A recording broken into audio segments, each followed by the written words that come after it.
Hello again, April with another video. This one's gonna be on the female Chibi head. Last time we covered the male Chibi heads.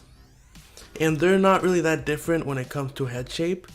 However, when it comes to emotion and hair is when they start to differ, and that's what really makes the females more difficult. We are now on the Wacom tablet now, or my digital drawing tablet, instead of my iPad. So meaning now you can actually see the strokes being drawn, unlike in the last video. At the moment I am drawing our two reference heads, just like in the last video we had two reference heads to go off. Except this time I'm actually drawing it in the recording, so maybe it'll give you some inspiration or an epiphany, something you weren't getting earlier.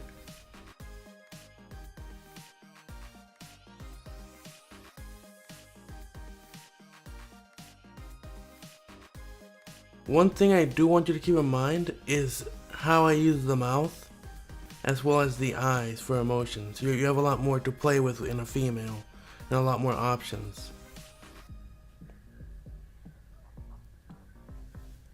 Quick note, when the eyes are closed and they're not smiling, angle them downwards. Like usually when they're smiling and they're closed, we just make an N shape. However, if they're not smiling, like in that second head, you can just angle them downwards and it'll give a better effect. Now jumping straight into the tutorial, we start with our same guide circle as last time. And we're even going to start with the same box guideline that we used in the first video. However, we are going to cut that short. So we're not going to follow it all the way down. And then after we reach that point, we're going to arc it upwards into the ear, which will give it a much more dynamic feel rather than the male head, which is just a simple box. I also like curving in where it goes to the shin from the cheek. I add a little curve, which is what I'm doing now. However, this is just a personal preference of mine, and it's just something that fits my style of chibis. The chibis you're drawing are yours, so feel free to add, take away, or change anything that you feel will make it look better. That's how you develop your own style. I use the same ear for all my chibis. Just notice that the ear placement is no longer at the bottom of the face. And this emotion, or this, the emotion that the chibi is going to have is going to be the same one that we ended on for the last video. I felt that I didn't cover something important during the video. And that's when you have that emotion where it's sort of ticked off and the top of the eye is flat.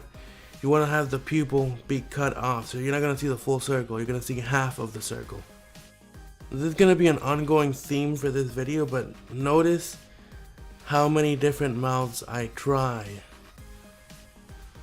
For females, you literally can change everything a little bit and it'll give it more emotion. For males, not really, because most of these emotions you won't see done by a man. Feel welcome to try it out on a male character. Just note that it will make them look more feminine, if not more childish. Because if you ever take a look at an actual feminine guy, it's not that their voice is higher pitched, it's that they exhibit more emotion. They jump from emotion to emotion at the flip of a dime. This isn't a bad thing, it doesn't fit a masculine character. Now I ended up completely changing this emotion by raising up the eyebrows. Like I said before, 90% of your character's emotion comes from the eyebrows. So now it just looks like she can't really exhibit emotion, but she's still surprised, which is why her mouth is sort of open, and I wrote sugoi on the side, which means wow in Japanese. So for her hairstyle, I ended up just giving her sweeping bangs, and this hairstyle is completely inspired from a League of Legends character called Driven. So for any character you draw with long hair, and if you can't draw flowing hair, or if you don't like drawing flowing hair, you can simply add a ponytail, and that takes away of 95% of the problem. Now I just refine my sketch and darken it a bit so it's easier to read. Now for this second head here, I tried doing the same thing I did for the last video, where I had it just follow the circle and it's a bit simpler. However, it ended up being counterintuitive because it ended up being more difficult because I had to cut into the circle for the chin. But I mean, if you like how it looks, try it out. I mean, maybe it's easier for you. I end up forgetting to draw the blushes, and I draw them in right now, and I go back and add it to all the characters. that didn't have it already, which was just Riven. For the mouse, I just make an open mouth.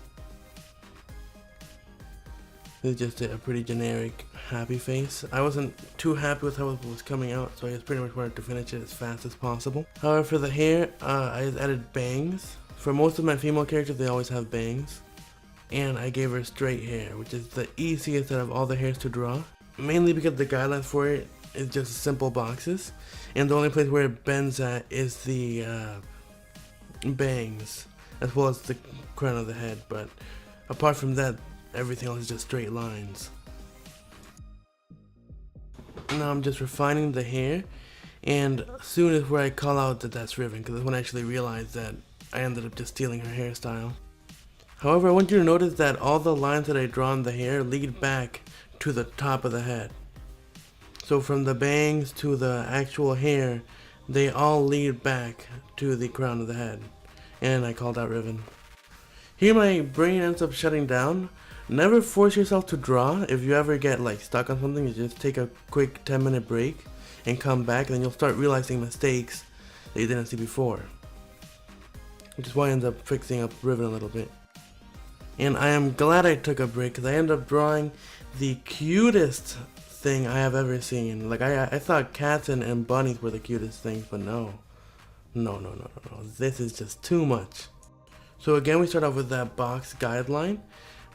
However, we are going to cut it short, coming straight to a point. However, notice that I made my circle guideline an oval, and ended up throwing off my box guideline, so I had to erase that off.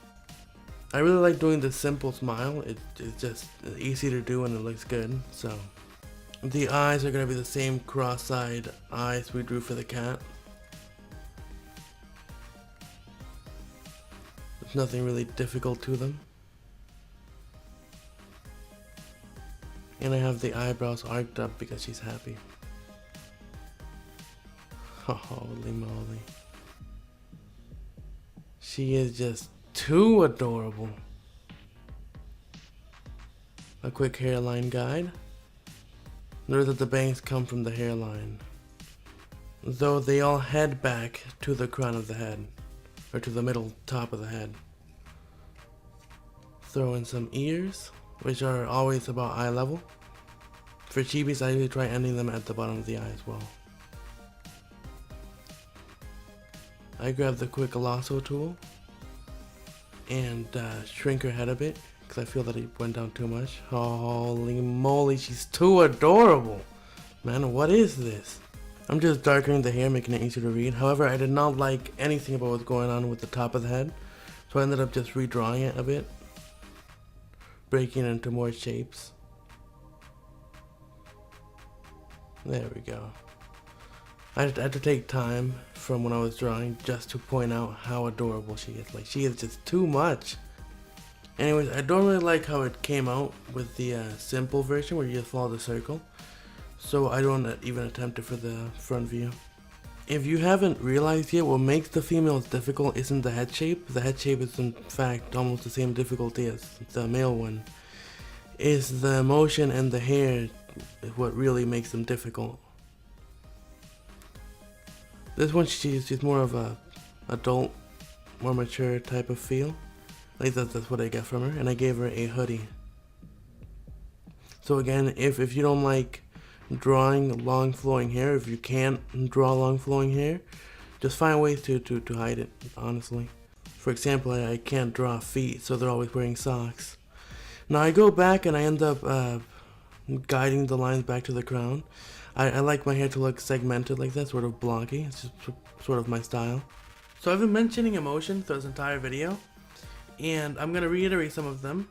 Some of the things you can do with emotion, because that's what I want you to get most out of this video. And that is also the most important thing to making your own characters. Now, all of the emotions I've gone over can be broken down to like 3 basic concepts that can be applied to all emotions. And that is for happy, the eyebrows go up. And for sad, the eyebrows stay leveled. And when angry, the eyebrows go down or arc down. The angrier they are, the more you get a little bulge of the muscle. Now for the eyes themselves, if they're not happy and their eyes are closed, just angle them downwards like the U we see on the third one. If they are happy, just go ahead and angle them upwards. These are just rules of thumb that I've created over the years and learned over the years. So feel free to experiment with anything that comes to mind. If you want to change anything, modify anything, don't hesitate to do it. These are your chibis. The goal of this video is for you to be able to create your own chibi with their own personalities and emotions. Anywho, congratulations! You've made it through the whole video and it means a lot to me. I pretty much just go about resizing all the heads for the thumbnail now. If you have any questions or comments, if I didn't explain anything, good, I'll do my best to answer it in the comments. And also let me know what chibi you like best. It's pretty easy to find out what chibi I like best, which was the second one. And the last one, but the second one went by a landslide. If there's anything else you want to see, or anything you want to see drawn or made into a tutorial, let me know. And I'll see you in the next video. Bye, good time!